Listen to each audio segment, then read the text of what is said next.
হযরত নবী ইব্রাহিম আলাইহিস সালাতু ওয়াস সালাম তার ঘটনার মধ্যে এসেছে নবী ইব্রাহিম আলাইহিস সালাম তিনি যখন কঠিন মুসিবতের মধ্যে পড়ে যেতেন তিনি কোনো চিন্তা করতেন না, সঙ্গে সঙ্গে আল্লাহ রাব্বুল আলামিনের খুশি করার জন্য আল্লাহ পাক রব্বুল আলামিনকে তার পক্ষ থেকে সাহায্য পাওয়ার জন্য তিনি নামাজের মধ্যে দাঁড়িয়ে যেতেন।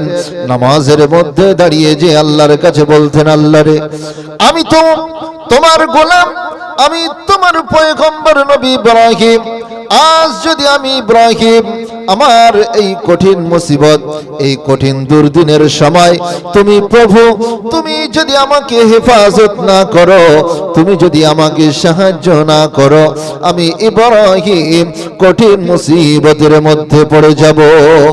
রব্বুল আলামিন আল্লাহ এই কঠিন মুসিবতের সময় তুমি যদি আমি ইব্রাহিমকে যদি তুমি না দেখো, তাহলে আমি ইব্রাহিম কারোর কাছে কোনো সাহায্যের আশা রাখি না। আমি ইব্রাহিম তোমার দিকে তাকিয়ে আছি, কারণ আমি ইব্রাহিম একমাত্র তোমার উপরে ভরসা করে যদি আমার মারার প্রয়োজন হয়, তাহলে তুমি আমাকে এই দুনিয়ার জমিন থেকে চিরতরের মতো তুমি মেরে দিতে পারো। আর তুমি আমার প্রভু, আমি ইব্রাহিম আমার উপরে যদি তুমি খুশি হয়ে বাঁচানোর চেষ্টা করো, তুমি যদি আমাকে বাঁচাতে চাও, তাহলে পৃথিবীর কোনো মহাশক্তি আমাকে স্পর্শ করতে পারবে না। ভাইরা আমার, আল্লাহর পয়গম্বর নবী ইব্রাহিম আলাইহিস সালাম যখনই তিনি কোন সমস্যার মধ্যে পড়তেন, নমরুদ বারংবার অনেক রকম প্রচেষ্টা করেছে যাতে করে ইব্রাহিমকে মারা যায়। কখনো তাকে বস্তাবন্দি করে সমুদ্রে নিক্ষেপ করলো, কখনো তাকে আগুনের মধ্যে নিক্ষেপ করলো, যাতে করে ইব্রাহিম তার প্রভুর নামে জিকির করা, কলেমা পড়া চিরতরের মতো ভুলে যায়। এটাই ছিল একমাত্র উদ্দেশ্য, এটাই ছিল লক্ষ্য, না অন্য কিছু। প্রত্যেকটা নবীদের একটাই তাদের ভুল ছিল। ভুল বলতে কাদের কাছে ভুল ছিল?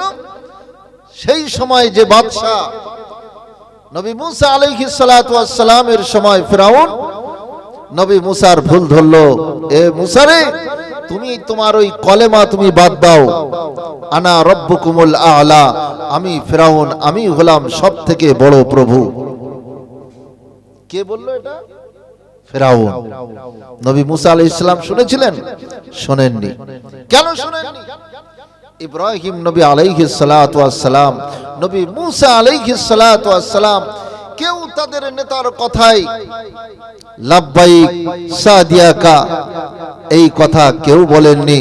প্রত্যেকটা পয়গম্বর আলাইহিস সালাম যখনই বলেছেন যে তোমার কথা মানি না, কারণ আমাকে যে আল্লাহ সৃষ্টি করেছেন সেই আল্লাহ যদি চান আমাকে মারতে পারেন, সেই আল্লাহ যদি চান আমার রিজিক বন্ধ করে দিতে পারেন, সেই আল্লাহ যদি চান আমার জন্য রিজিকের দরওয়াজা উন্মুক্ত করে দিতে পারেন।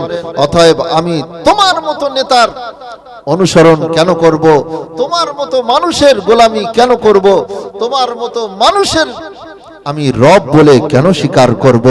আমি জীবন চলে যাবে, কিন্তু আমি ইব্রাহিম, আমি নবী মুসা আলাইহিস সালাম কখনোর জন্য তোমার কাছে আমি নত স্বীকার করব না।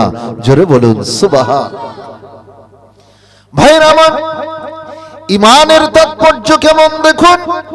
নবী ইব্রাহিম আলাইহিস সালাম কোন একটা সময় নমরুদের পক্ষ থেকে তার কাছে লোক পাঠানো হলো। লোক পাঠিয়ে দিয়ে নমরুদ বলল, ইব্রাহিমকে বলো, ইব্রাহিম যদি আমার বশ্যতা স্বীকার না করে, তাহলে ইব্রাহিমকে একটা বস্তা বন্দি করে সমুদ্রে তাকে নিক্ষেপ করা হবে। লোক লস্কর চলে গেল ইব্রাহিম নবী আলাইহিস সালামের বাড়িতে। ইব্রাহিম নবীর বাড়িতে যে বলছে, ইব্রাহিম বাড়িতে আসো নাকি? ইব্রাহিম নবী আলাইহিস সালাতু ওয়াস সালাম বললেন, ভাই কে তুমি এসেছো, কে তোমাকে পাঠিয়েছে? ইব্রাহিম নবী আলাইহিস সালাতু ওয়াস সালামের কথার প্রতি উত্তরে বলল, আমাদের বাদশা আপনার কাছে আমাদেরকে পাঠিয়েছেন। আপনি যদি আমাদের বাদশার কাছে আপনি বশ্যতা স্বীকার না করেন, তাহলে আপনি ইব্রাহিম আপনাকে কিন্তু আজ এই দুনিয়ার জমিন থেকে নিশ্চিহ্ন করে দেওয়া হবে। আল্লাহর পয়গম্বর নবী ইব্রাহিম আলাইহিস সালাম তিনি কোনো ভয় পেলেন না, কোনো দুঃখও তিনি করলেন না। সঙ্গে সঙ্গে তিনি আল্লাহর কাছে তিনি বললেন, আল্লাহ রে, আমি তোমার পয়গম্বর নবী ইব্রাহিম আলাইহিস সালাতু ওয়াস সালাম, আমি তোমার মতো প্রভুর ইবাদত করি, আমি তোমার মতো প্রভুর কাছে আমি বশ্যতা স্বীকার করতে রাজি আছি। কিন্তু আমি যে বাদশার সময় এই জমিনে দুনিয়ায় তুমি আমাকে পাঠিয়েছো রব্বুল আলামিন, এই জালিম বাদশা নমরুদের কাছে আমি ইব্রাহিম বশ্যতা স্বীকার করতে পারি না। নারে তাকবীর, নারে তাকবীর।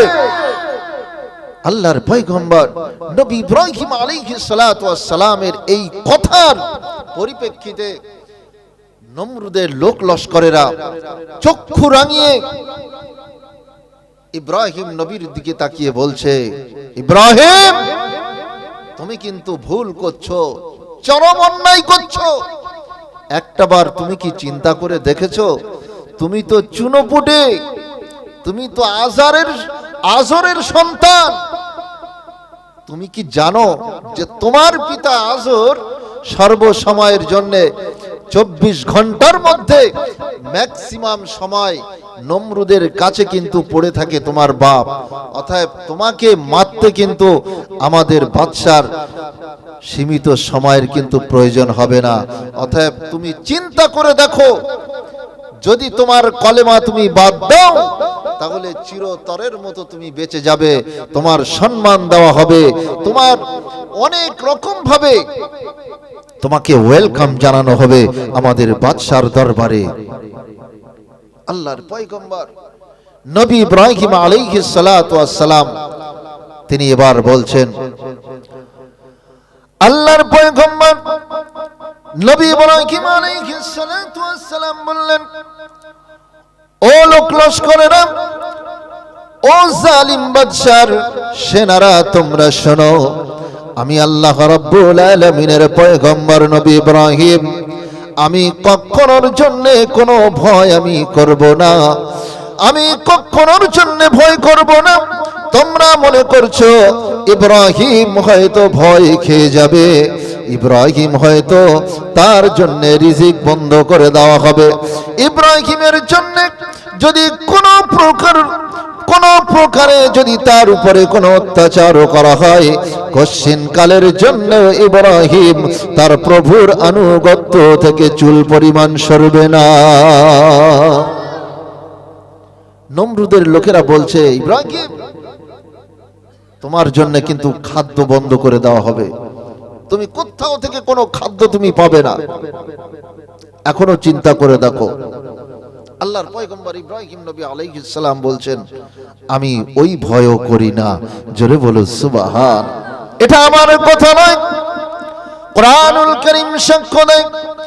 পারা নাম্বার 12 আল্লাহ রাব্বুল আলামিন একেবারেই প্রথমাংশে বলছেন, ওমা মিন দাব্বাতিন ফিল আরদি ইল্লা আলাল্লাহি রিজকুহা। পৃথিবীর জমিনে কোন প্রাণীশীল জীব এমন বাকি নাই যাদের রিজকের দায়িত্ব আমি আল্লাহ আমার কুদরত গ্রহণ করে নাই। এমন কোন প্রাণী নাই যার রিজিকের দায়িত্ব আমি আল্লাহ গ্রহণ করি না। প্রত্যেকটা প্রাণী, শুধু মনুষ্য জাতি বলে নয়, আমরা তো মানুষ, আমরা তো ভবিষ্যতের জন্য আমরা সঞ্চয় করে একটা জায়গায় মজুদ করে রাখি। আগামী কাল কি খাবো, আগামী পরশু কি খাবো, আমরা মজুদ করে রাখতে পারি। কিন্তু এমনও প্রাণী দুনিয়ার বুকে আছে যাদের ভবিষ্যৎ বলে কোনো চিন্তা তারা করে না। কি করে বাবাজি? কোনো ভবিষ্যতের চিন্তা নাই, কিন্তু তাদের রিস্কের দায়িত্ব কে নিয়েছে? কোন দোকানদার নিয়েছে? কোন কন্ট্রোল থেকে তারা কিছু পায় না। কিন্তু আল্লাহ রাব্বুল আলামিন দেখেন কি রব, কি প্রভু, কি মাবুদ, কি মালিক আমাদের। সমুদ্রের অতল তলায় কত ছোট্ট ক্ষুদ্র ক্ষুদ্র প্রাণীরা সেখানে বসবাস করে, যাদের কাছে খাদ্য পাঠানোর মতো কোনো যন্ত্র আবিষ্কার হয় নাই। এমন জায়গায় প্রাণী আছে এখনো পর্যন্ত বিজ্ঞানীরা সেখানে পৌঁছাতে পারে নাই। খাদ্য দেওয়া তো দূরের কথা, আল্লাহ রাব্বুল আলামিন বলছেন, বান্দারে সেই সমস্ত প্রাণীদের নির্দিষ্ট জায়গায় জায়গায় আমি আল্লাহ রাব্বুল আলামিন নির্দিষ্ট সময়ে তাদের খাদ্য আমি সেখানে পৌঁছে দিয়ে থাকি। ফাবিআই আলাই রাব্বিকুমা তুকাযিবান। ও দুনিয়ার মানুষেরা তোমরা শোনো, আমি আল্লাহ রাব্বুল আলামিন আমার কোন কোন নিয়ামতকে তোমরা অস্বীকার করবে? কোন নিয়ামতকে তোমরা অস্বীকার করবে? একটা সমুদ্রের অতলতলায় তলিয়ে থাকা ছোট্ট ক্ষুদ্র প্রাণী, তার কাছে, তার মুখের কাছে তার রিজিক আল্লাহ পাক দৈনন্দিন প্রত্যেকটা সময় আল্লাহ পাক তার মুখের কাছে পৌঁছে দিচ্ছে, কিন্তু সেই সমস্ত প্রাণীরা কখনো কোনো মানুষের কাছে চায় না। অতএব রিজিকের দায়িত্ব যিনি নিয়েছেন, যিনি আমাদেরকে রিজিক দেন, তার উপরেই ভরসা করতে হবে। তবেই কিন্তু রিজিকের দরওয়াজা আমাদের জন্য আরো বেশি বেশি করে আল্লাহ পাক উন্মুক্ত করে দেবেন। জোরে বলুন সুবহান। নবী ইব্রাহিম আলাইহিস সালাম তিনি ভয় পেলেন না। তিনি বললেন, ও নমরুদের লোক লস্করেরা, আমি ইব্রাহিম আমার জন্য যদি সমস্ত জায়গা থেকে রিজিক বন্ধ করে দেওয়া হয়, আমার জীবন যদি বিপন্ন হয়ে যায়, তবু আমি ইব্রাহিম কোনো অসুবিধা নাই, আমি মরতে রাজি, কিন্তু নমরুদের কাছে বশ্যতা স্বীকার করতে রাজি নাই। জোরে বলুন সুবহান। একটু দরুদ শরীফ আল্লাহুম্মা সাল্লি আলা,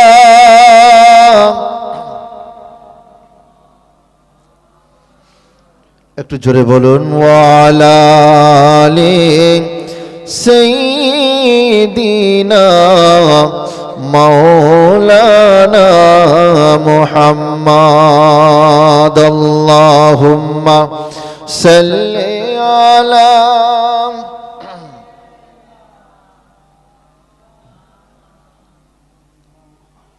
ওয়ালা আলি সাইয়্যিদিনা।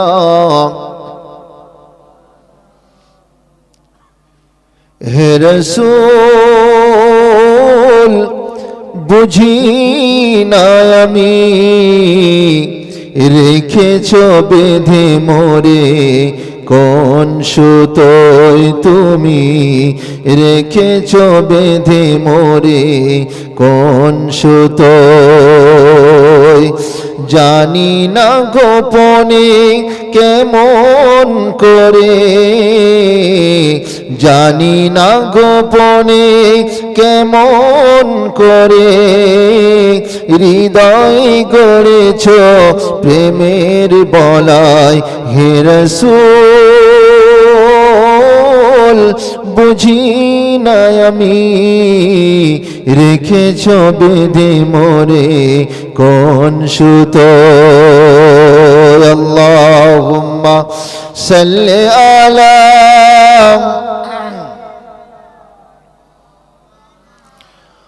ওয়ালা আলি সাইয়্যিদিনা মাওলানা মুহাম্মদ। আমার বাবাজিরা, আমি যে কথা বলছিলাম, বিশেষ করে আজকের এই যে মিলাদুন নবী জলসা, আমি শুনেছি যে একটা যুবক ভাই সে ইন্তেকাল করেছে, তো বিশেষ করে তার রূহের মাগফিরাতের জন্য একটা সাবরাসানির মজলিস বা দোয়া তাকে কেন্দ্র করে এটা করা হয়েছে, তাই তো বাবাজি? আল্লাহ রাব্বুল আলামিন যেন তার বিগত জীবনের গুনাহ সমূহগুলোকে মাফ করে দেন, সকলে বলুন আমিন।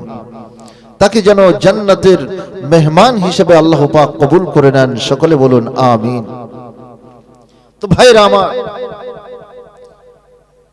যে নবী ইব্রাহিম আলাইহিস সালাতু ওয়াস সালাম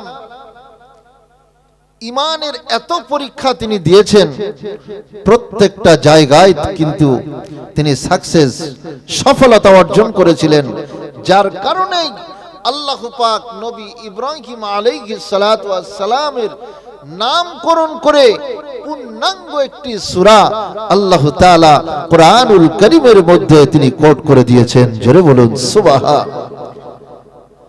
সালামুন আলা ইব্রাহিম, শুধু তাই নয়, স্বয়ং আল্লাহ রাব্বুল আলামিন নবী ইব্রাহিম আলাইহিস সালাতু ওয়াস সালামকে সালাম প্রদান করেছে। জোরে বলুন ভাইরা আমার, ইব্রাহিম নবী আলাইহিস সালাম যখনই নমরুদের লোকের সঙ্গে কথা বলল, নমরুদের লোক লস্করেরা ইব্রাহিমকে এবারে বলছে, ইব্রাহিম রে, যদি তুমি আজ আমাদের কাছে বশ্যতা স্বীকার যদি না করো, তাহলে তুমি প্রস্তুত হয়ে যাও, এই বস্তা তোমার জন্য নিয়ে এসেছি, এই বস্তার মধ্যে তোমাকে ভরা হবে, এই বস্তায় তোমাকে ভরে বস্তার মুখখানা বেঁধে দেওয়া হবে, তারপরে ওই সমুদ্রে কিন্তু তোমাকে নিক্ষেপ করা হবে। আল্লাহর পয়গম্বর নবী ইব্রাহিম আলাইহিস সালাতু ওয়াস সালাম বললেন, ও লোক লস্করেরা, তোমরা যতই ধমকানো দাও না কেন, যতই চমকানোর প্রলোভন করো না কেন, আমি ইব্রাহিম নবী আলাইহিস সালাতু ওয়াস সালাম কশিন কালের জন্যও আমার ঈমান থেকে আমি পিছু পা হতে পারি না।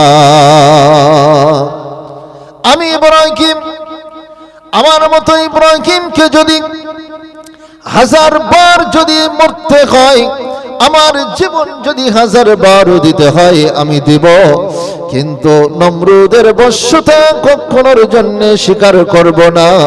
আল্লাহ রাব্বুল আলামিন কোরআনুল কারীমের মধ্যে ঘোষণা করে বলেন, ওয়া কাযালিকা নুনজিল মুমিনিন, যদি তোমরা এই রকম ভাবে ইমানের পরীক্ষা যদি তোমরা দিতে পারো, তাহলে কশিন কালের জন্য তোমরা হেরে যাবে না, সর্বদাই তোমরা উত্তীর্ণ হয়ে যেতে পারবে। জোরে বলুন সুবহান। ওয়াকাযালিকা নুনজিল মুমিনিন, এই রকম ভাবে তোমরা পরীক্ষা দাও আর মুমিনের খাতায় নামটা নথিভুক্ত করাও। জোরে বলুন সুবহান। ভাইরা আমার, আল্লাহর পয়গম্বর নবী ইব্রাহিম আলাইহিস সালাম তাকে এবার বস্তার মধ্যে ভরা হলো, আর ইব্রাহিমকে বস্তার মধ্যে ভরে এবার মুখখানা বেঁধে দেওয়া হলো। আল্লাহর পয়গম্বর ওই বস্তার মধ্যে চুপচাপ তিনি বসে আছেন।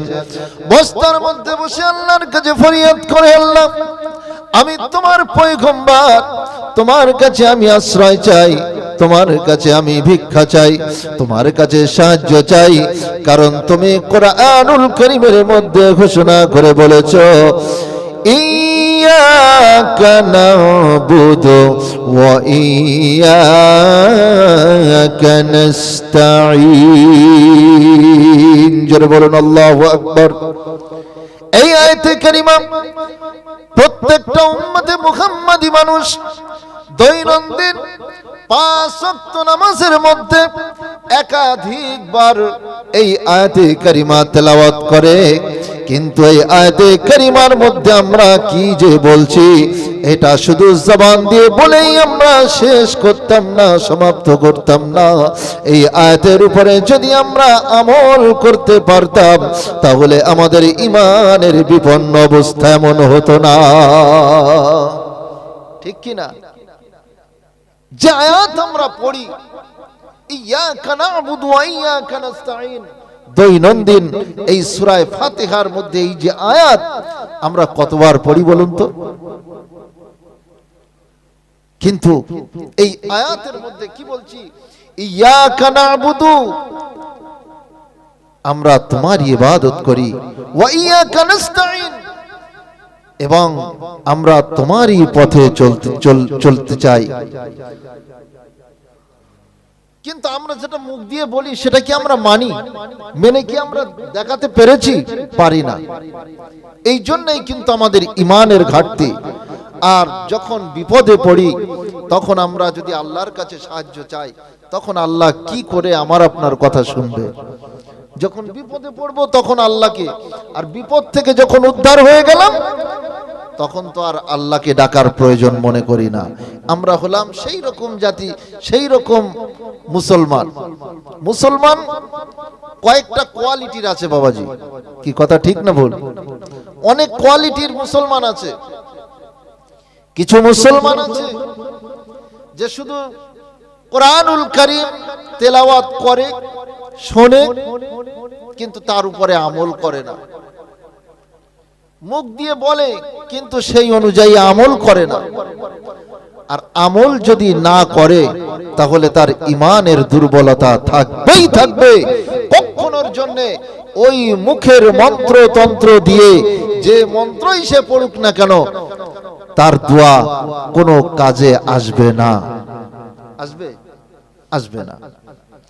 তাহলে আমি আপনি যে কাজটা করব, যে নামাজ পড়ব, যখনই আমরা নামাজ আদায় করি সেই নামাজের মধ্যে যদি প্রকৃতভাবে একাগ্রতা মন নিয়ে যদি আল্লাহ রাব্বুল আলামিনকে সন্তুষ্টি, তানাকে খুশি করার মন মানসিকতা নিয়ে যদি নামাজ পড়ি, অবশ্যই আমার আপনার নামাজ আল্লাহ রাব্বুল আলামিনের দরবারে কবুলিয়াতের দরওয়াজা পাবে। জোরে বলুন সুবহান।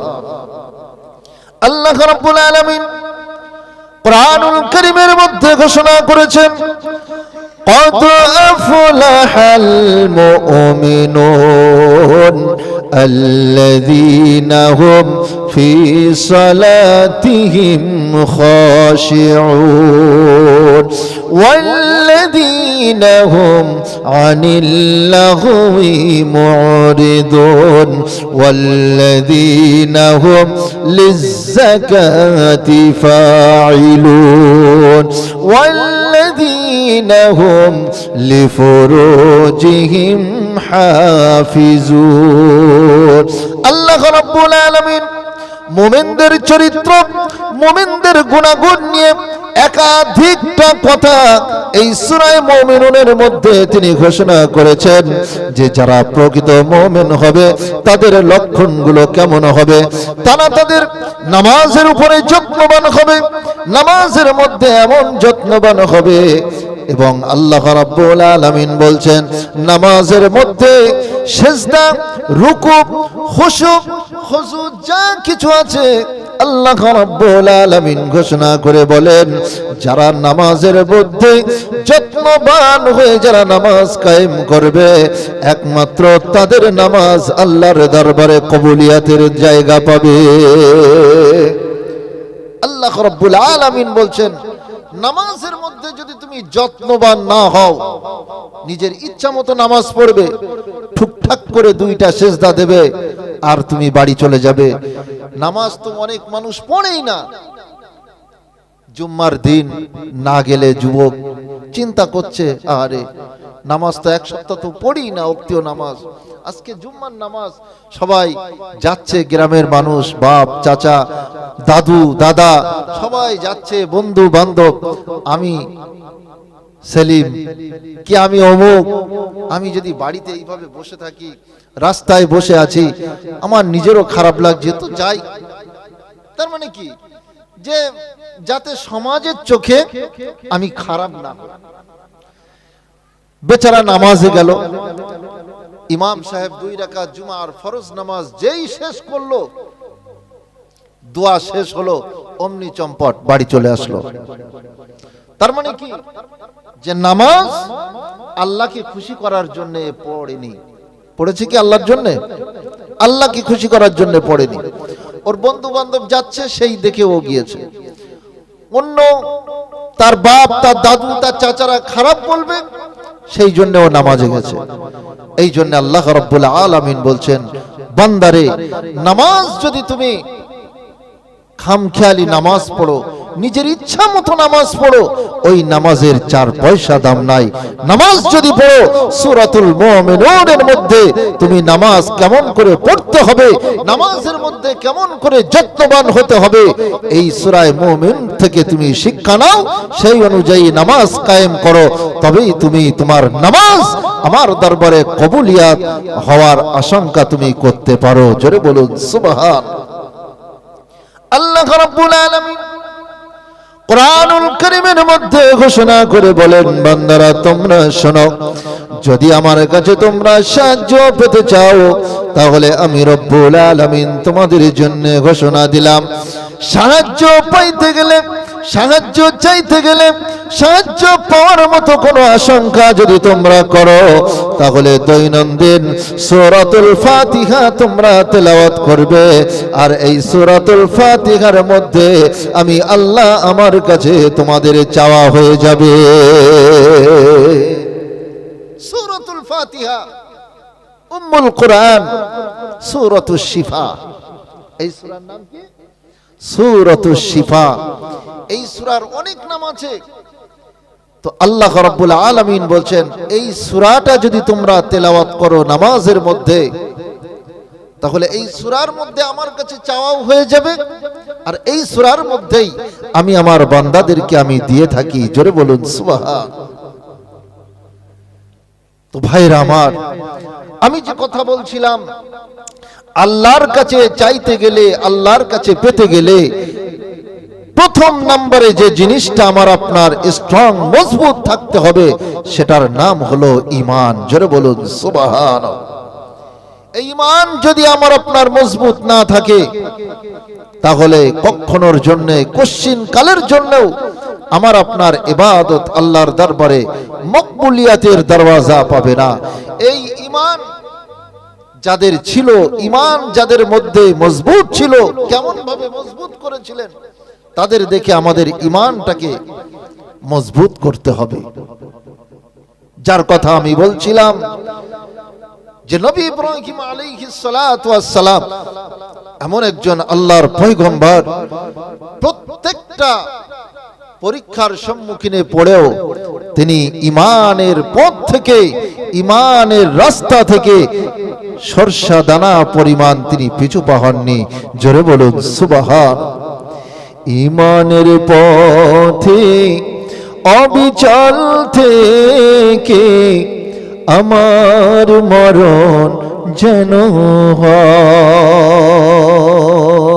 জোরে বলুন আমিন। ঈমানের পথে থেকে, ঈমানের উপরে অবিচল থেকে যদি আমার আপনার মৃত্যু হয়ে যায়, ওই মৃত্যুটাই হলো জীবনের সবথেকে বড় পাওয়া আল্লাহর কাছে। জোরে বলুন সুবহান। ঈমান নিয়ে যেন মরতে পারি, এটাই কামনা, এটাই বাসনা থাকবে আল্লাহর কাছে। কারণ মরতে তো একদিন হবেই। আমরা কি চিরন্তন থাকতে পারবো দুনিয়ায় বাবাজি? সারা জীবন থাকতে পারবো? কেউ থাকতে পেরেছে? অতএব কেউ থাকেনি, কেউ থাকবে না। কোশ্চিন একদম ইলা ইয়াউমিল কিয়ামা, কিয়ামত পর্যন্ত কোন মানুষ সারা জীবন বেঁচে থাকতে পারবে না। কত রাজা মহারাজা, কত শিক্ষিত অশিক্ষিত, কত বাদশা, কেউ থাকতে পারেনি। আমি আপনি তো চুনোপুটি, কারোর কোনো ক্ষমতা নাই যে আমরা দুনিয়ায় চিরন্তন ভাবে বেঁচে থাকবো। একদিন যেতে হবেই হবে। তাহলে যেতে যখন হবে, যাওয়ার আগে কবরের সঞ্চয় আমাদের করতে হবে না? হবে না বাবাজি? হবে তো? আপনারা কি ঘুমাচ্ছেন? একটু নারায়ে তাকবীর দিন তো। নারায়ে তাকবীর। আর একটু কেশে ঝেড়ে উঠুন। নারায়ে তাকবীর। আর একটু ভোল্টেজ বাড়িয়ে দিন। নারায়ে তাকবীর। একটু উচ্চ কণ্ঠে দরুদ শরীফ। আল্লাহুম্মা সাল্লি আলা, মুহাব্বতের সঙ্গে ওয়া আলা আলি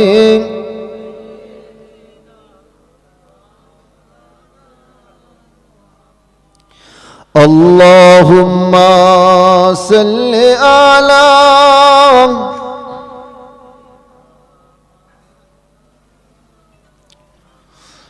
আমার মরণ আসিবে কখন কেউ তো জানে না, আমার মরণ আসিবে কখন কেউ তো জানে না।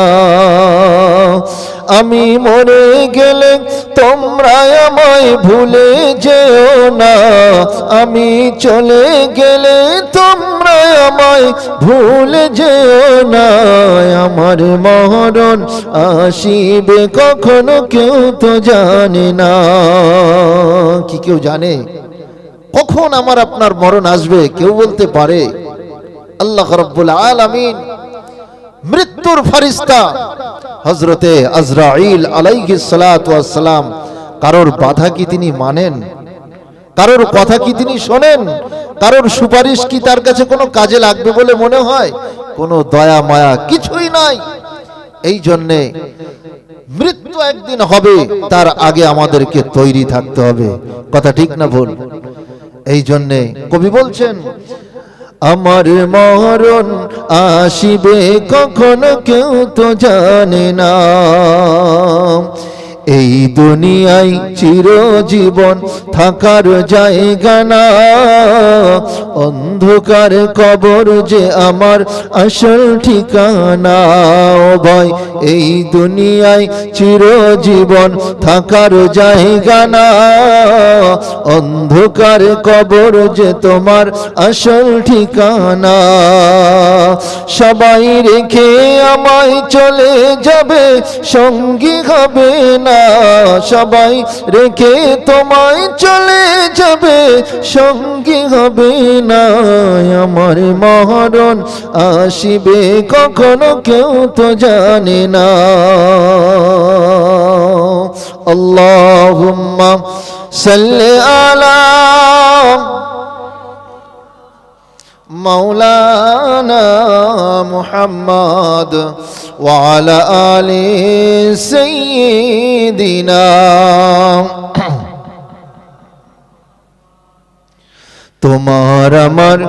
তোমার আমার কে আপন কেউ তো জানে না, যিনি আপন তিনি কাঁদেন সোনার মদিনা।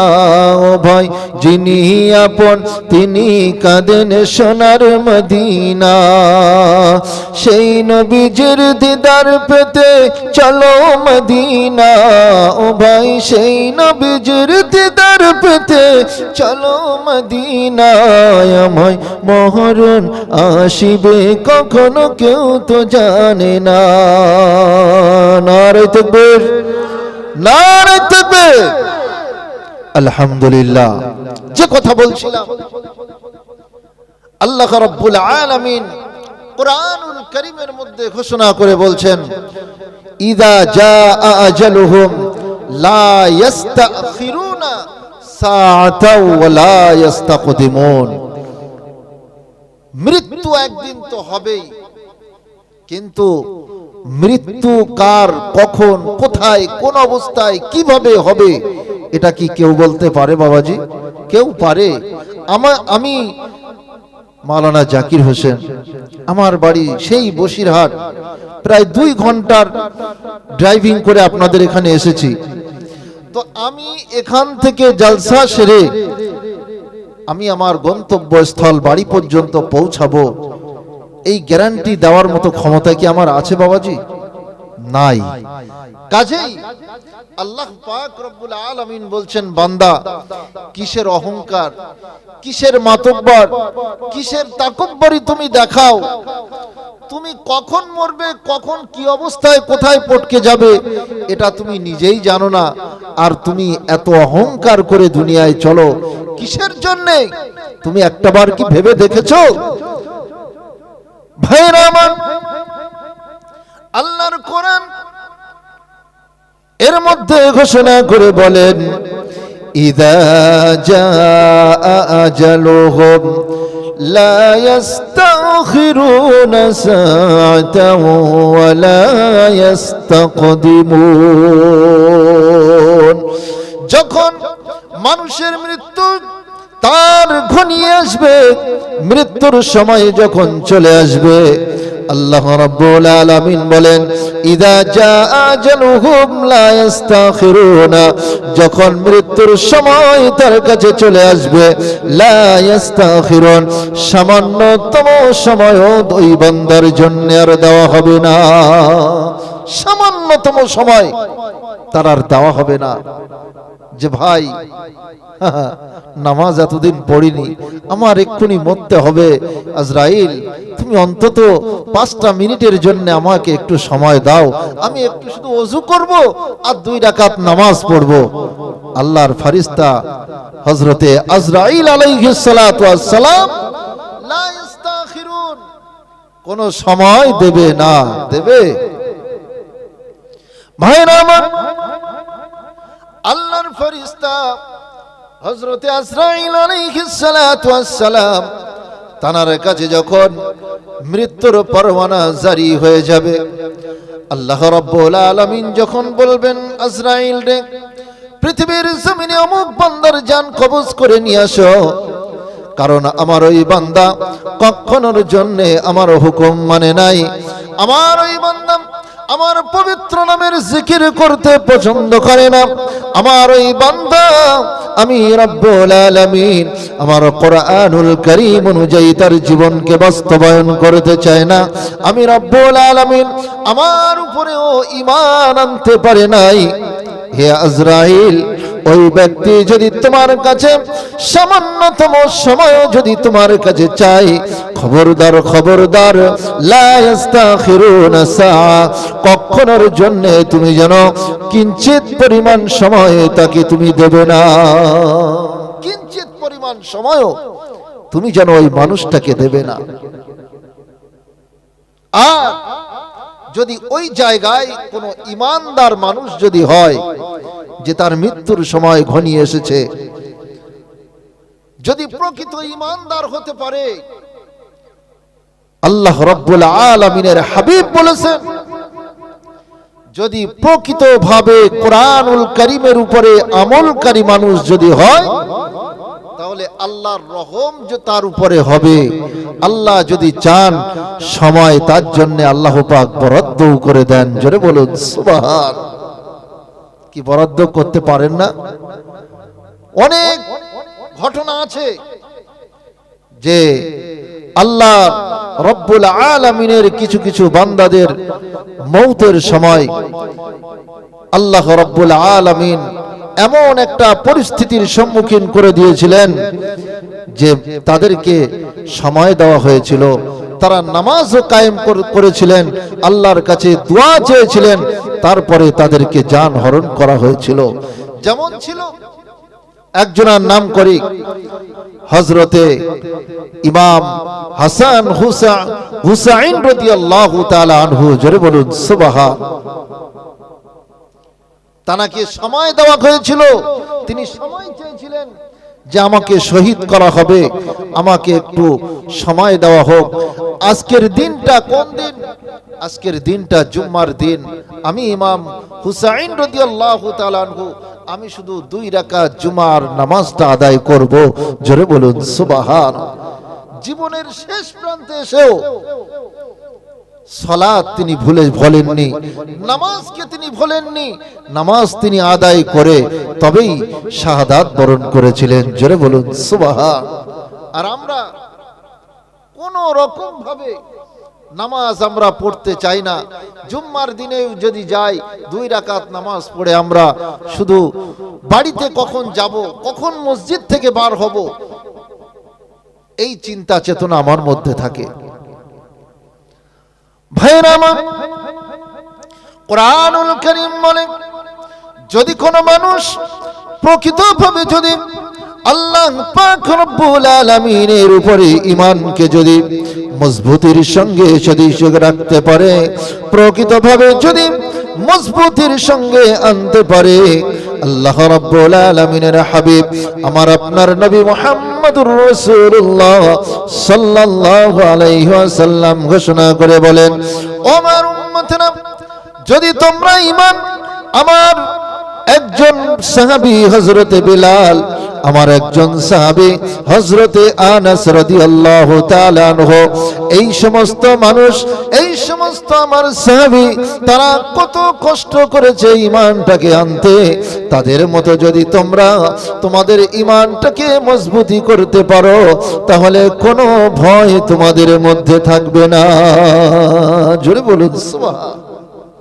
হযরতে বিলাল, হযরতে আনাস, তাদের নাম করলেন রাসূলুল্লাহ সাল্লাল্লাহু আলাইহি ওয়াসাল্লাম, যে তাদের মতো ঈমান যদি তোমরা আনতে পারো, কোনো ভয় থাকবে না। হযরতে আনাস তিনি কেমন করে ঈমান এনেছিলেন আমি যদি বলি শেষ করা যাবে না। হযরতে বিলাল কেমন করে ঈমান এনেছিলেন এই ঘটনা বললে শেষ হবে না, রাত চলে যাবে। হযরতে বিলাল রাদিয়াল্লাহু তাআলা আনহুর ঘটনা, জোরে বলুন সুবহানাল্লাহ। হযরতে বিলাল, তার ঈমানটা সংক্ষেপে বলছি, যে হযরতে বিলালের আব্বাজান, তার নাম ছিল রাবা। কি নাম বললাম? রয়াকার বয়াকার, সংক্ষেপে রাবা। তো হযরতে বিলাল রাদিয়াল্লাহু তাআলা আনহুর পিতা আব্বা, তিনি ছিলেন ছাগলের ব্যবসায়ী, একজন বকরির ব্যবসায়ী, ছাগল চড়াতেন, ছাগল ব্যবসা করতেন। তো সেই হযরতে বিলাল রাদিয়াল্লাহু তাআলা আনহু সেই ঘরের সন্তান। তার পিতা একদিন হযরতে বিলালকে বলছেন, বিলাল তুমি আজকে ছাগল চড়াতে যাও, এই ছাগলগুলো নিয়ে ওই যে মরুভূমি দেখা যায়, ওই যে বড় ফাঁকা মাঠ জঙ্গল, ওখানে তুমি চলে যাও, এই ছাগলগুলো খাইয়ে তারপরে আবার বাড়িতে নিয়ে আসবে। হযরতে বিলাল তার পিতার কথা অনুযায়ী এক জঙ্গলের মধ্যে প্রবেশ করলেন। আর ছোট্ট শিশু বালক হযরতে বিলাল ছাগলগুলো নিয়ে ওই গভীর জঙ্গলের ভিতরে চড়াতে লাগলেন। ছাগলগুলো চড়তেছে, আর হযরতে বিলাল রাদিয়াল্লাহু তাআলা আনহু পার্শ্ববর্তী একটা মাঠ, সেখানে আরো অন্যান্য ছেলেরা, অন্যান্য লোকেরা, তারাও যেন ছাগলগুলো চড়াতে ব্যস্ত আছে। হযরতে বিলাল তাদের সঙ্গে তিনি গল্প করতে শুরু করলেন, কারণ সেখানে একা একই বসে থাকাটা তার জন্য যেন কষ্ট মনে হচ্ছিল। এই জন্য হযরতে বিলাল মনে মনে ভাবলেন, আমি বিলাল একা একই বসে না থেকে ওই সমস্ত ছেলেদের সঙ্গে যে একটু গল্প গুজব করি, আমি বিলাল আমার সময় একা একই নষ্ট না করার থেকে যদি কোনো মানুষের সঙ্গে গল্প করি, তাহলে হয়তো তাদের গল্পের মাধ্যমে অনেক কিছু আমি বিলাল জানতে পারবো। জোরে বলুন সুবহান। হযরতে বিলাল কি আকাঙ্ক্ষা, কি তামান্না তার মধ্যে, যে আমি একা একা যদি বসে থাকি তাহলে সময় নষ্ট হবে, সময় পার হবে না। আর যদি আমি ওদের সঙ্গে গল্প করি, হয়তো আমি যে কথা বলবো তারাও পাল্টা একটা কথা বলবে। এই বলা বলির মধ্যে, এর মাধ্যম দিয়ে অনেক কিছু আমি শুনবো এবং অনেক কিছু জানতেও পারবো। অনেক অজানা জিনিস গল্পের মধ্যে কিন্তু জানা হয়ে যাবে। কি বাবাজি হয় না? তো হযরতে বিলাল রাদিয়াল্লাহু তাআলা আনহু এটাই তিনি মনে মনে স্থির করলেন। এক পর্যায়ে দেখা গেল হযরতে বিলাল সেই সমস্ত যুবকদের সঙ্গে তিনি গল্প করছেন। গল্প করতে করতে এক পর্যায়ে হযরতে বিলালকে প্রশ্ন করে বসলো, বিলাল তোমার প্রভুকে, তোমার রবকে, তোমার মালিককে তুমি কি বলতে পারো বিলাল? ওই বিলাল তখন বলেছিল, ও ভাইরা, আমার মালিক বলতে আমি যাকে একমাত্র মালিক হিসাবে বুঝি, তিনি দুনিয়ার বুকে অন্য কেউ নন, তিনি হলেন আমার পিতা। কার নাম করলো? আমার পিতা। পিতা মানে কি? আব্বা, বাবা, তাই তো? হযরত বিলাল তিনি বলছেন যে আমার একমাত্র মালিক বলতে আমি যেটা বুঝি, আমি যেটা জানি, সেটা আমার পিতা রাবা। সেই সমস্ত যুবকেরা তখন বলছে বেলাল, তুমি কি এটা সঠিক বলছো?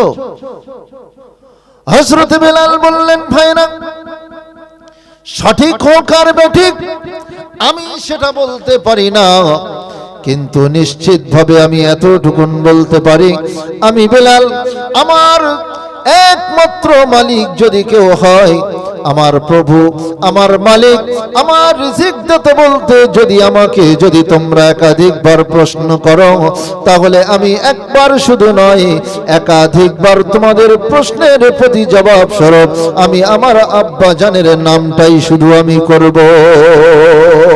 আমি বেলাল, আমি তো আমার পিতা ছাড়া আর কাউকে চিনি না, আমি আমার পিতাকে ছাড়া মালিক হিসেবে কাউকে মানি না।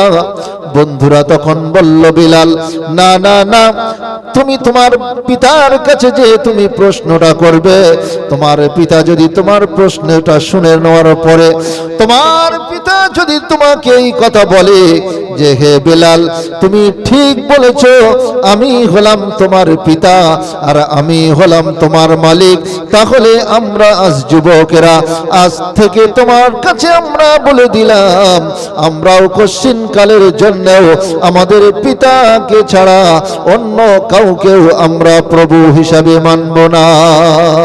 জোরে বলুন সুবহান।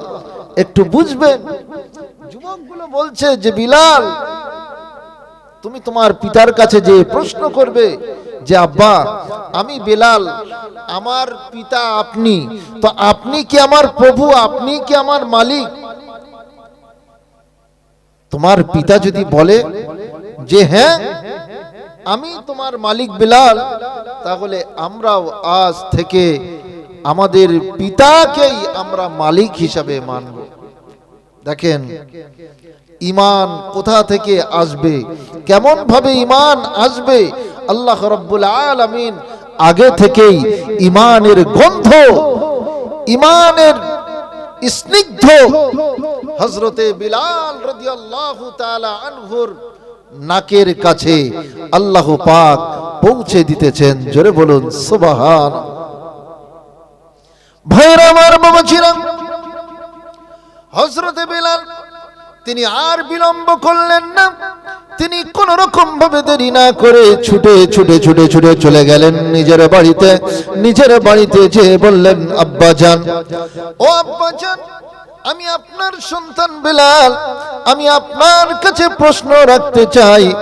আমি বেলাল, আপনি হলেন আমার আব্বা, আপনি হলেন আমার পিতা, আমি আপনার কাছে জিজ্ঞাসা করি, আপনি আমার শুধু পিতা নাকি পাশাপাশি আপনি আমার মালিক? আপনি আমার শুধু পিতা না আপনি আমার মালিকও? কথা বুঝছেন না? কথা বুঝছেন? ঘুমাচ্ছেন? নারায়ে তাকবীর দিন, নারায়ে তাকবীর, একটু ঝেড়ে নারায়ে তাকবীর। এখন কটা বাজে? বেশি বাজেনি তো বাবাজি। আপনাদের এদিকে কি রাত 10:30 মানে অনেক রাত মনে করেন নাকি? আমরা তো বসিরহাটের মানুষ, আমরা রাত 2টো 3টা, এখন আমাদের আবার আল্লামা রুহুল আমিন রহমাতুল্লাহ আলাইহির ওখানে জলসা আছে, ইসালের সাহেব, আপনারা জানতো সারা রাত আমাদের পার হয়ে যায়। কিভাবে যায় বুঝতেই পারি না। সন্ধ্যার সময় ঢুকি, এশা ফজর সব ওখানেই হয় আমাদের। তো আমাদের কিছুই মনে হয় না, কিন্তু আপনাদের দেখে তো আমার যেন ঘুম আসছে। ঘুমাচ্ছেন? একটু দরুদ শরীফ, আল্লাহুম্মা সাল্লি আলা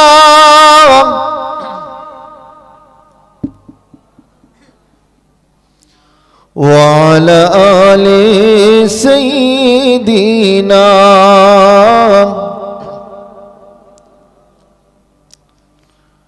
मेरी आंखों के पुतली में जलवा मोहम्मद का और मेरी आईने में नक्शाए मोहम्मद का। अल्लाहुम्मा सल्ली अला मौलाना محمد وعلى آل سيدنا कोई जन्नत में जाएगा कोई दोज़ख में पहुँचेगा मदीने की तरफ दौड़ेगा दीवाना मुहम्मद का अल्लाहुम्मा सल्ली अला मौलाना मुहम्मद वाला आले सय्यिदिना अमर नबी प्रेमेर छवि ओई रास्ता दिए हेঁটে যায় उम्मे जामिल चलार पथे काटा एने बिछिए देय अल्लाह बोलेन ओ जिब्राइल देरी तुमी करो ना उम्मे जामिल बिछाई काटा আর তুমি বিছাও দুই ডানা ফেরেশতারি ডানার উপর বিশ্ব নবী হেঁটে যায় উম্মে জামিলের বিছানো কাটা ফুটিল না তো নবীর পায় আল্লাহুম্মা সাল্লি আলা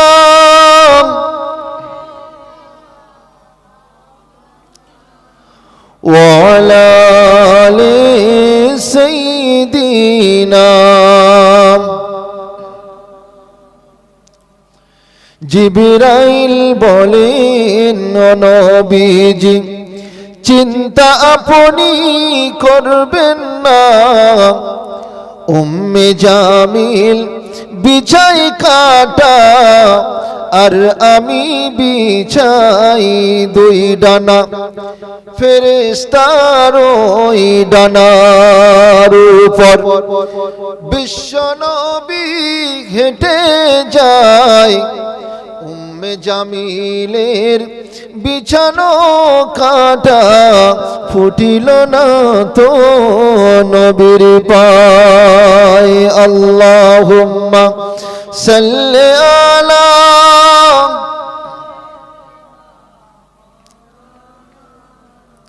ওয়ালা আলি সাইয়্যিদিনা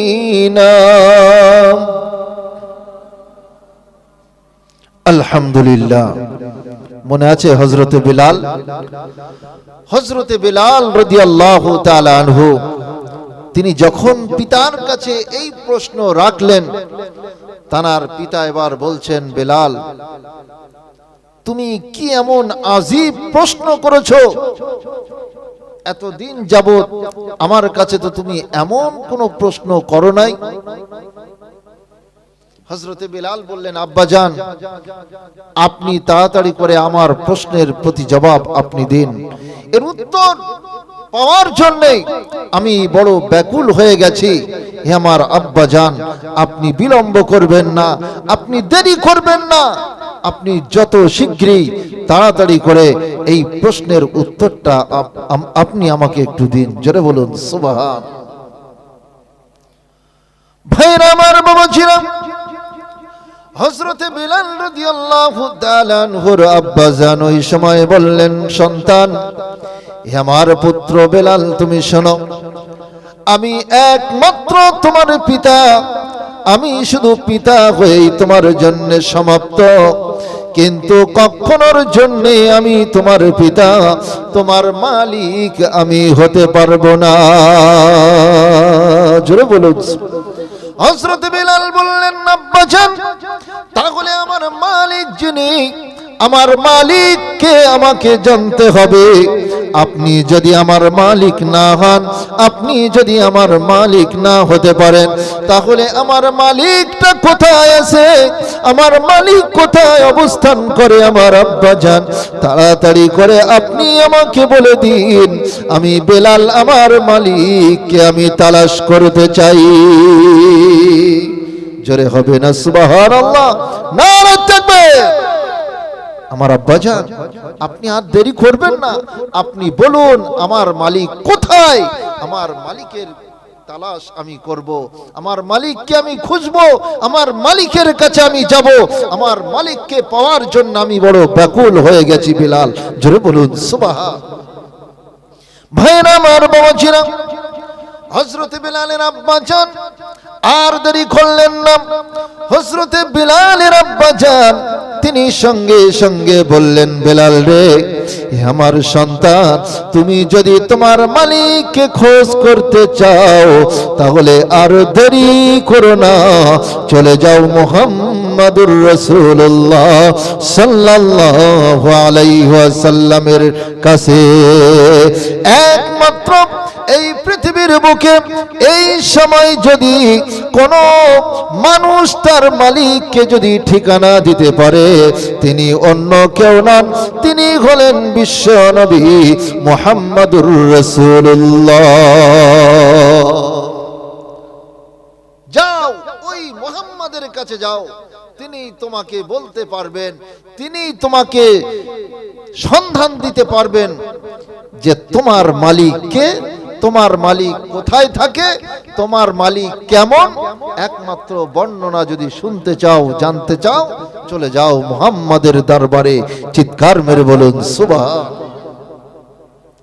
ভাইরা আমার, হযরত বিলাল রাদিয়াল্লাহু তাআলা আনহু তিনি আর দেরি না করে মুহাম্মাদুর রাসূলুল্লাহ কোথায় আছে, বিশ্বনবী কোথায় আছেন, বিশ্বনবীর কাছে চলে গেলেন। বিশ্বনবীর কাছে যে বলেন, আসসালামু আলাইকা ইয়া রাসূলুল্লাহ, আসসালামু আলাইকা ইয়া রাসূলুল্লাহ। হুজুর, আমি আজ আক্তাদ গ্রাম থেকে আপনার দরবারে এসেছি। বিলাল, আমি আজ আমার মালিকের সন্ধান করার জন্য এসেছি। ইয়া রাসূলুল্লাহ, ইয়া হাবিবাল্লাহ, হুজুর, আমার মালিকের সন্ধান আপনি কি আমাকে দিতে পারেন? জোরে বলুন সুবহান।